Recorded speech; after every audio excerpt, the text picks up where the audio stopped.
राजस्थान के एनएसी के प्रदेश अध्यक्ष विनोद जाखड़ ने भाजपा एवं आरएसएस पर बहुत बड़ा आरोप लगाया। विनोद जाखड़ ने मेघुजी समाज के एक समारोह को संबोधित करते हुए कहा है कि भारतीय जनता पार्टी और आरएसएस सदैव दलित विरोधी है। दलितों को मात्र चुनावी वोट लेने के लिए ही हिंदू मानती है। जब अत्याचार होता है तो जितने भी दलित जो संगठन है उनकी मदद नहीं करता है। हिंदूवादी जितने भी संगठन बने हुए आरएसएस के जो आनुवंशिक संगठन है वो लोग सदैव मौन रहकर दलित अत्याचार का समर्थन करते हैं एवं दलितों को जो अत्याचार होता है जिन लोगों के साथ लगकर दलित अत्याचार को बहुत बढ़ावा देते हैं। उन्होंने आरोप लगाया कि भाजपा और आरएसएस बाबा साहेब भीमराव अंबेडकर के संविधान को ख़त्म करना चाहती है। देश में बहुजन समाज पर जो अत्याचार होते हैं उस विचारधारा को फॉलो करती है। इसलिए उन्होंने कहा है कि बहुजन समाज के लोगों को, विशेषकर दलित लोगों को भाजपा और आरएसएस से नहीं जुड़ना चाहिए। जब भी दलितों पर अत्याचार होता है भाजपा खुलकर दलितों का विरोध करती है। जो अत्याचारी लोग होते हैं, दलितों पर जो अत्याचार करते हैं, उस लोगों के पक्ष में खड़ी होती है। ये यदि बात सत्य है तो दलित जो जितने भी संगठन है उस पर इस पर गौर करना चाहिए। यदि ये बात असत्य है, जहाँ पर भी दलितों पर हमला होता है, जितने भी हिंदूवादी संगठन है, आरएसएस हो, विश्व हिंदू परिषद हो, बजरंग दल हो, उनको खुलेआम अत्याचारियों के खिलाफ संघर्ष करना चाहिए। यदि वास्तविकता में दलितों को हिंदू मानती है, हिंदूवादी संगठन हिंदू मानते हैं, क्यों नहीं अत्याचार के खिलाफ आवाज़ उठाते? ये बहुत बड़ा एक प्रश्न चिन्ह है। मेघुजी समाज के समारोह में विनोद जाखड़ ने यह भी कहा, मैं राजनीति से ज़्यादा बहुजन समाज की विचारधारा को बिलोंग करता हूँ। उन्हें यह भी कहा कि जिस प्रकार हमारे दलितों पर अत्याचार हो रहे हैं भाजपा की सरकार में, भाजपा के सब नेता मौन हैं। इससे ये दर्शाता है कि ये विचारधारा दलितों को 500 वर्ष पीछे धकेल रही है। इसलिए हमें सावचेत रहना चाहिए और विचारधारा के पक्ष में जो बहुजन समाज की विचारधारा है उसको फॉलो करना चाहिए। और जितने भी हिंदूवादी संगठन हैं जिनकी सदस्यता ले रखी बहुजन समाज के लोगों ने, उसकी सदस्यता का त्याग करके विरोध करना चाहिए। उनको ये बता देना चाहिए वास्तव में आप लोग हमारा को हिंदू मानते हो। जब दलितों पर जातिवाद का, छुआछूत का अत्याचार होता है तो आप लोगों को प्रश्न करना चाहिए कि आप लोग कहाँ थे उस वक्त, मौन रहे या हमारे पक्ष में खड़े रहे। जाखड़ ने यह भी कहा कि मैं जातिवाद में विश्वास नहीं करता हूँ, मैं 36 कौम को साथ लेकर चलने वाला व्यक्ति हूँ, परंतु जब कभी भी मेरी समाज पर अत्याचार होगा तो मेरा राजनीतिक कैरियर चाहे बर्बाद ही क्यों नहीं हो, मैं सबसे पहले समाज के पक्ष में खड़ा मिलूँगा, समाज के साथ खड़ा रहूँगा, चाहे कुछ भी हो जाए। समाज निर्णय मेरा सर्वोपरि निर्णय है। परंतु जितने भी दलित युवा है उनसे आह्वान किया है कि जितने भी हिंदूवादी संगठन हैं उनकी सदस्यता नहीं ले। यदि लेते हैं तो उनको पहला प्रश्न ये होना चाहिए कि जब हमारे पर अत्याचार होगा तो आपकी रणनीति क्या होगी, आप हमारे साथ खुलकर आएंगे या पीछे से हमारी मदद करेंगे। ऐसे कई बातें सार्वजनिक मंच पर उसने कही। अब लोगों को ये देखना है क्या वास्तव में आरएसएस विश्व हिंदू परिषद, बजरंग दल, जितने भी उनके आनुवंशिक संगठन है जो उनका सहयोग करते हैं, वास्तव में दलितों की मदद करते हैं, अत्याचार होता है या मौन रहते हैं, ये देखने का विषय है। आगे चलते हम बताते हैं कि विनोद जाखड़ ने क्या कहा। पूरा यह वीडियो हमारे साथ देखिए। कई पदाधिकारी थे जिसने भाजपा और आरएसएस पर दलित विरोधी होने का जो आरोप लगाया, यदि उसमें सत्यता है तो आप अपना जवाब कमेंट्स में दें, और यदि सत्यता नहीं है तो भी लिखें। क्या वास्तव में दलितों को हिंदू माना जाता है? अत्याचार होता है तो ये हिंदूवादी संगठन क्या मदद करते हैं? यदि हाँ तो क्या क्या मदद करते हैं, ये भी आप कमेंट्स बॉक्स में बताइए। यदि नहीं करते हैं, क्यों नहीं करते, उसका कारण क्या, सब लोग अपने विचार व्यक्त करिए, इसे बताइए, ताकि लोगों को वास्तव में ये पता चले कि वास्तव में भाजपा दलित की हितैषी है, आरएसएस दलितों के हितैषी है, या जितने भी हिंदूवादी संगठन है वास्तव में दलितों के हितैषी है या नहीं है, आपको इससे पता चल जाएगा। इसलिए अपना कमेंट्स में हर आदमी अपना विचार व्यक्त करे, इस वीडियो को शेयर करे और अपनी राय, बेबाक राय इसमें बिल्कुल प्रकट करे, ताकि पता लग सके वास्तव में ये संगठन हमारे पक्षधर है या नहीं।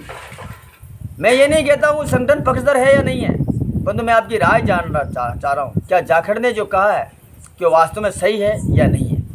धन्यवाद। बाबा साहब अम्बेडकर के चरणों में मैं कोटि कोटि नमन करता हूँ, और मेरा सौभाग्य है कि मैं आप लोगों के बीच में आया। माफ़ी चाहता हूँ कि मैं देरी से आया, परिवार के और लोगों से नहीं मिल पाया। बहुत लोग इंतज़ार कर रहे थे, बारिश का मौसम है, हमारे लोग खेती में, किसानी में काम करने वाले लोग हैं, कामगार, मजदूरी करने वाले लोग हैं, तो चले गए। तो मैं माफ़ी के साथ अपनी बात को शुरू करूँगा। और डीके साहब ने अभी जो बात बोली, डीके साहब ने जो बात बोली, मैं उस बात से बिल्कुल सहमत हूँ। इनकी भाषा शैली और विचार सुन के लगा कि आप ट्रेंड व्यक्ति हैं। तो मिशन काशीराम जी ने चलाया, जो मिशन बाबा साहब अम्बेडकर ने चलाया, महात्मा ज्योतिबा राव फुले ने चलाया, उन्हीं के अनुयायी मैं आपका भी बहुत अभिनंदन स्वागत करता हूँ कि आप यहाँ पधारे। और भविष्य में मैं बाबा से अरदास भी करता हूँ कि आप केशव राय पाटन से जहाँ भी आपकी इच्छित जगह है, आप दावेदारी पेश करें, विधायक बने और समाज की आवाज़ को बुलंद करें। शुभकामनाएं। अध्यक्ष जी का बहुत बहुत धन्यवाद, आभार गोवर्धन साहब का कि आप आगे से आगे माला लेके कार्यक्रमों में हमारा सहयोग कर रहे थे। हमारी बातचीत होती रहती है फ़ोन के माध्यम से। मैं आपका धन्यवाद देता हूँ गोवर्धन जी, मुझे अच्छा लगा, आपने मान सम्मान दिया मुझे। और मेघवंशी जी, अध्यक्ष जी, आपका भी बहुत बहुत धन्यवाद, आपने भी बहुत प्यार और लाड मुझे दिया। बहादुर जी, पूरी वाइट कुर्ते पजामे में आप जच रहे थे और हमारे साथ पूरी एकदम मजबूती से नौजवान वाली पूरी फीलिंग में थे, तो आपका भी बहुत अभिनंदन स्वागत। बहरू लाल जी, हनी साहब, लादू लाल जी, आपका भी धन्यवाद। करणगढ़ वाले लादू लाल जी, सरपंच साहब, आपका भी धन्यवाद। रामेश्वर सर, आपका भी धन्यवाद। शंकर जी, डांगी साहब, आपने बहुत अच्छी बात बोली। आप समाज के भामाशाह के रूप में हमेशा काम करते रहते हैं।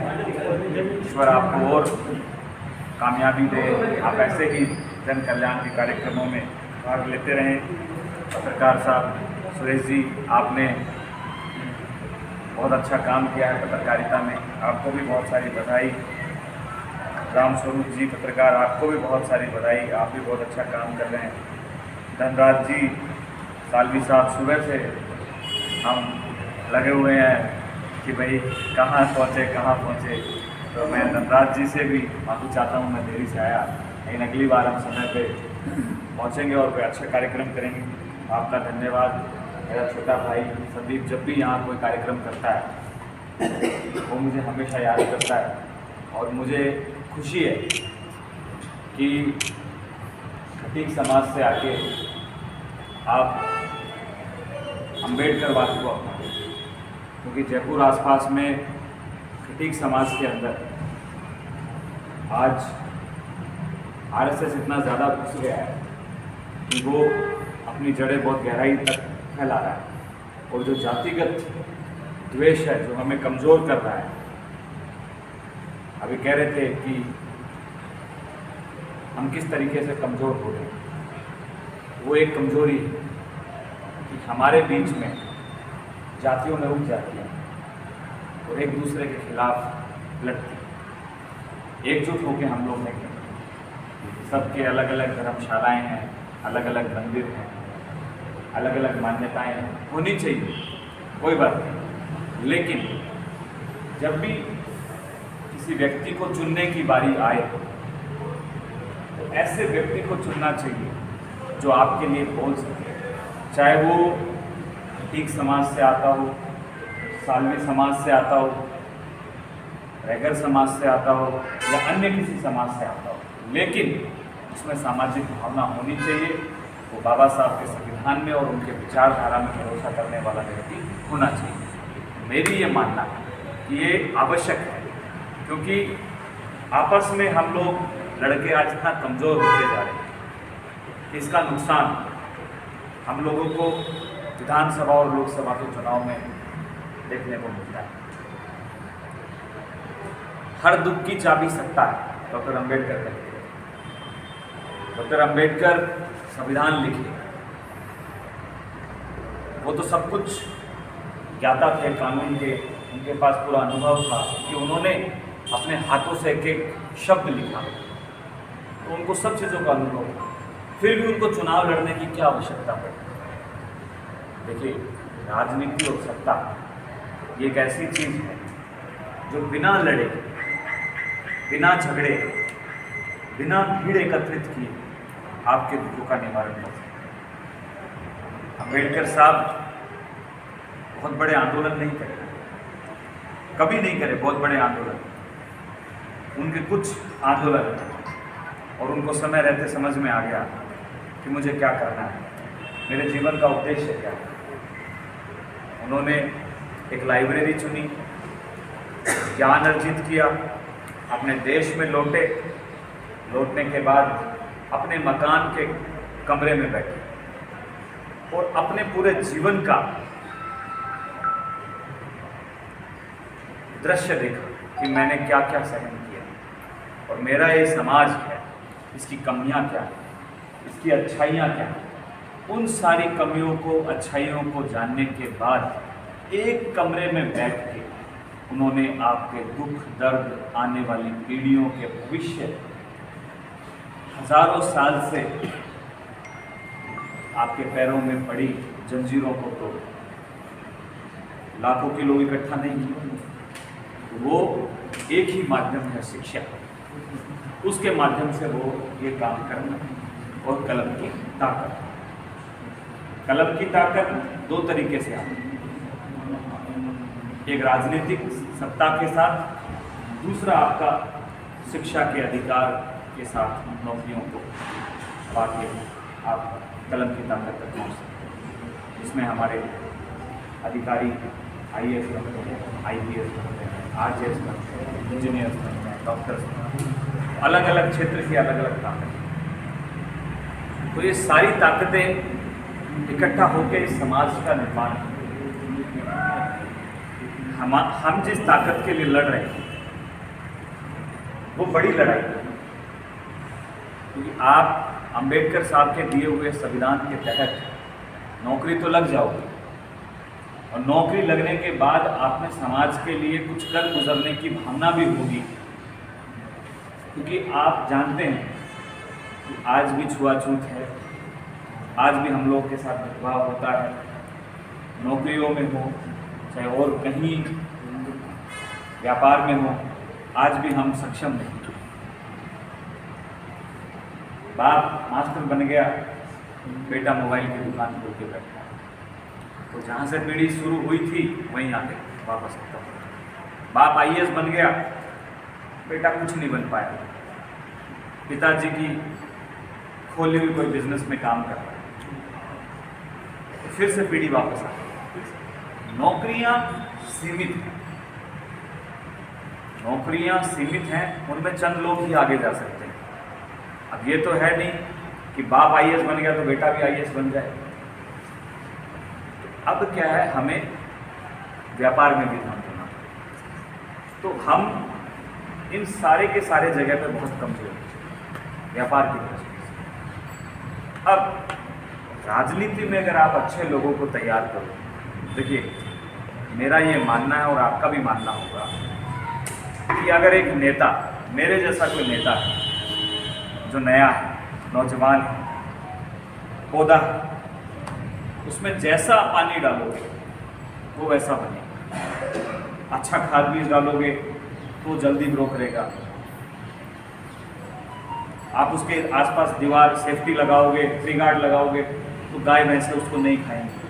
अगर एक नेता को, बढ़ते हुए नेता को गुंडे माफिया तैयार करेंगे तो वो अपने पूरे जीवन में नेतागिरी में केवल गुंडे माफियाओं की मदद करेगा। अगर एक नेता को व्यापारी तैयार करेंगे तो वो जीवन भर व्यापारियों की तरह ही काम करेगा। लेकिन एक नेता को अगर समाज तैयार करे तो वो नेता जीवन भर समाज के लिए काम करेगा।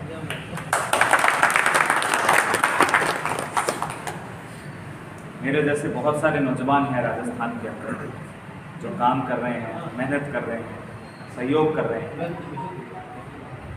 वो चाहते हैं कि उनका समाज उनके साथ खड़ा। हमारे बीच में जाट समाज के भी साथी बने। देखिए, हम कभी भी जातिगत भेदभाव की बात नहीं करते। हम कभी किसी दूसरी जाति को गाली नहीं देते। हम कभी नहीं कहते कि हम आपसे नफरत करते हैं। मुझे लगता नहीं कभी हम लोग करते होंगे, क्योंकि हम तो बेचारे, हमारी लड़ाई, पहली लड़ाई तो खाने कमाने की। सुबह कमाएंगे तो रात को खाएंगे। हमारे बेचारे बुजुर्गों ने संघर्ष करके ये ज़मीनें हमें दे गए। अब हम यहाँ मंदिर बनाएं, लाइब्रेरी बनाएं, ये हमारे ऊपर है कि हम इस जगह का कैसे सदुपयोग कर सकते हैं। रामसा पीर का आपने यहाँ मंदिर बनाया, अब यहाँ कैसे इस जगह का उपयोग हम लोग कर सकते हैं, ये हमारे ऊपर निर्भर करता है। हमने यहाँ धर्मशाला बना दी, तो समाज के 30-40 लोग आके अगर यहाँ ताश खेल रहे हैं तो फिर इसका हमारे जो बुजुर्गों ने संघर्ष किया, मेहनत की होगी, न जाने कितने जयपुर के चक्कर काटने पड़े होंगे, कितने नेताओं से निवेदन करना पड़ा होगा, कितनी बार उन्होंने अपनी दिहाड़ी की मेहनत की कमाई इकट्ठी करके गाड़ी करके जयपुर गए हैं, जब जाके ज़मीन मिली। इस ज़मीन का किस ओर उपयोग होना चाहिए, ये हम सब पे निर्भर है। तो राजनीति में भी हम लोग संघर्ष कर रहे हैं। आज आप लोग हमें तैयार करें। जिस नेता के पीछे समाज खड़ा होता है, राजनीतिक पार्टियां उस पर हाथ डालने से पहले 10 बार सोचती हैं।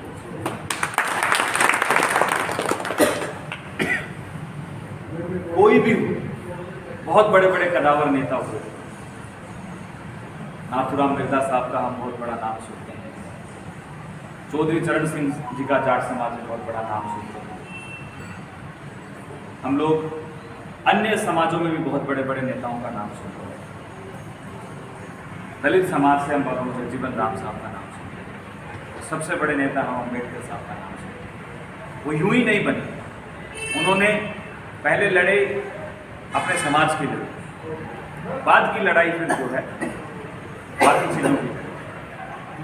तो आज हम लोग नई पीढ़ी के लोग हैं, 36 कौम को साथ में लेके हम लोगों को आगे बढ़ना है।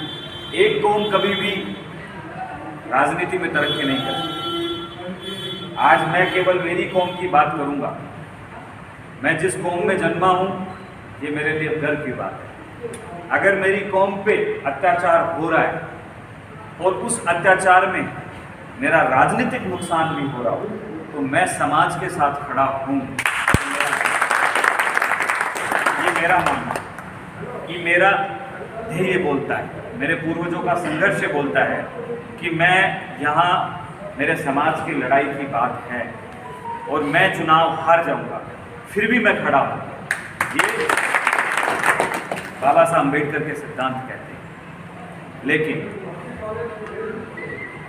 36 कौम का साथ लिए बगैर आप राजनीति में आगे नहीं बढ़ सकते। इसलिए हम सबको आपस में सौहार्द बना के एक दूसरे का सहयोग करके आगे बढ़ना है। मुझे पता है कि आज भी गांव की हालत, शहरों की हालत क्या है। ये कोई भीलवाड़ा की लड़ाई नहीं है। आज जयपुर तो राजधानी है, जयपुर तो राजधानी है जहाँ पे मुख्यमंत्री का निवास है, गवर्नर का निवास है, सारे डीएम एसपी के कार्यालय वहाँ पे है। वहाँ से 30 किलोमीटर दूर भी दलितों पे अत्याचार होता है। तो आप तो 300 किलोमीटर दूर बैठे, तो आप पे कितना अत्याचार होता है। और आपसे दूर वो जैसलमेर, बाड़मेर के बॉर्डर पर बैठे हुए लोग, उन पे कितना अत्याचार होता है। लेकिन धीरे धीरे निवारण होना शुरू हो रहा है। आपके बच्चे पढ़ना लिखना आप जान गए, बोलना भी जान गए, लड़ना भी जान गए। आप परिचय आप जान रहे होंगे विनोद जाकर, मैं कैसे यहाँ तक पहुँचा हूँ। अभी आप लोगों को लग रही होगी कि उम्र छोटी सी है, सही में मेरी उम्र ज़्यादा नहीं है, लेकिन उम्र के साथ मैंने आप सबके आशीर्वाद से, रामचंद्र और बाबा साहब अम्बेडकर के आशीर्वाद से खूब कामयाबी की। छोटी सी उम्र में मैं राजस्थान कॉलेज का अध्यक्ष बना, जहाँ पे मजबूत गढ़ है हमारे चौधरी साहब का, मजबूत गढ़ है, लेकिन मेहनत की, काम किया।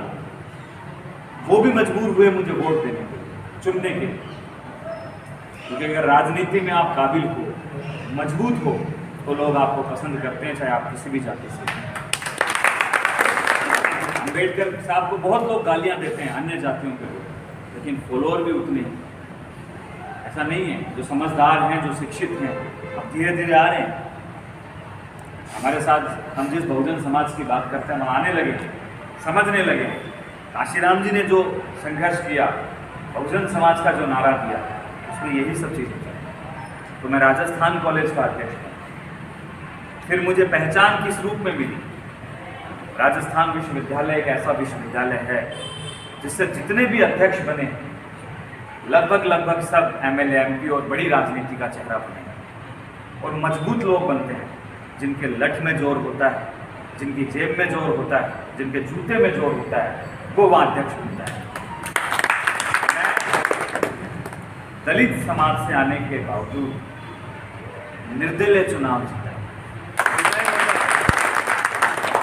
1850 वोटों से चुनाव जीता, जो कि बहुत, और पहला एससी का अध्यक्ष बनने का खिताब मुझे मिला। राजस्थान कॉलेज में मैंने भविष्य में दलित नेताओं के लिए दरवाजे खोले। राजस्थान विश्वविद्यालय में भी मैंने भविष्य में दलित नेताओं के लिए दरवाजे खोले। मेरे बाद पूजा हुई दलित समुदाय लगातार। और अब कांग्रेस का छात्र संगठन एनएसयूआई, जितने भी कॉलेज यूनिवर्सिटियां होती हैं जिनमें चुनाव होते हैं, उन चुनाव में टिकट बांटने का काम आता है। ये कामयाबी हमने आप सबके आशीर्वाद से हासिल। मैं ये नहीं कह रहा कि मेरे से पहले और लोग भी नहीं आए, मेरे से पहले बहुत लोग आए, हर बार बनते हैं, लेकिन हम तो पहले हैं। हम तो पहली पीढ़ी के लोग हैं जो इन रास्तों पे चल रहे हैं। इसलिए हमारे लिए ये गर्व की बात है। भाई बहुत लोगों के मकान में एसी, कूलर, पंखे सब लगे हों, लेकिन एक मकान, कच्चा मकान, जिसके घर में पंखा आता है पहली बार, उसके लिए वो गर्व की बात है कि मेरे घर में पहली बार पंखा, क्योंकि उसकी आमदनी उतनी थी, उसके जीवन की हैसियत उतनी थी, लेकिन अपनी हैसियत को बढ़ा के वो पंखा लगाने के लिए काबिल हुआ। तो राजनीति में हम इस काबिल हो गए हैं कि अब आपकी बात को, आपकी आवाज़ को मजबूती से उठाते हैं, किसी से डरते नहीं। और ऐसे उठाते हैं आंखों में आंखें डालते हैं, चाहे उससे नुकसान हो चाहे फायदा हो। जातिवाद की हम बात नहीं करते, लेकिन बात जब हमारी कौम की आई, उसके अगर हो रहे अत्याचार की आई, तो हम सबसे पहले लाठी लेकर आए। आप सब ने मेरा स्वागत किया, सम्मान किया, इसके लिए मैं बहुत सारा आभार व्यक्त करता हूँ। मुझे भविष्य की शुभकामनाएं, लेकिन ये शुभकामनाएं तब होंगी जब आपको जरूरत पड़ेगी मैं खड़ा रहूँ। आपने मुझे 2 मामले बताए, एक बैराना का मामला है, एक अभी रैगर समाज का जो मामला हुआ। देखिए, मैं युवा नेता हूँ, छात्र नेता हूँ, लड़ सकता हूँ, भिड़ सकता हूँ। मेरे फ़ोन में भी वो ताकत नहीं है कि मैं ये कह दूँ कि भाई कलेक्टर को मैं हड़का सकता हूँ, धमका सकता हूँ, एसपी को मैं धमका सकता हूँ, लेकिन माने ना माने ये उसके ऊपर है। क्यों? अगर मैं 2 बार का विधायक होता और 1 बार का मंत्री होता तो कुर्सी से खड़ा होता। लेकिन अभी हम कौन हैं? आंदोलनकारी लोग। हमारे पास लड़ाई लड़ने का तरीका है। तो मैं आपको विश्वास दिलाता हूँ, जब भी मुझे याद करेंगे, इन दोनों मामलों में या इनके अलावा भी कहीं भी अगर समाज को जरूरत पड़े, मैं आपको सबसे आगे खड़ा हूं। अब एक हाथ से ताली कभी बजती नहीं, दोनों हाथों से बजती है।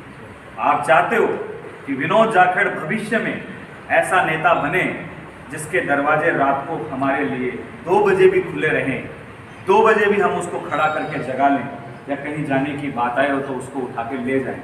उसके लिए आप मुझे तैयार हैं। आप मुझे माफियाओं के हाथ में मत जाने, आप मुझे व्यापारियों के हाथ में मत जाने, क्योंकि अभावग्रस्त नेता, जी सही बात, अभावग्रस्त नेता व्यापारियों के चक्कर में फंस जाता है। देखो, किसी भी काम करने के लिए धन की आवश्यकता है। मैं पैसा नहीं मांग रहा आपसे, मुझे पैसे की आवश्यकता नहीं है। आप सबके आशीर्वाद से इतना चतुर मैं हूं कि अपनी गाड़ी उड़ा लेता हूं। यही नहीं कह रहा, मेरे बिजनेस चल रहे हैं। बिजनेस तो कहाँ हमारे बाप दादा बेचारे करते हैं, जमीनें नहीं। लेकिन इतना चतुर मुझे परिस्थितियों ने बना दिया कि मैं ये चीज समझ गया कि गाड़ी कैसे चलानी है। तो गाड़ी में बुला लेता हूँ। लेकिन जब भी आपको लगे कि विनोद जाखड़ जयपुर में कोई कार्यक्रम कर रहा है, विनोद जाखड़ कोई आंदोलन कर रहा है,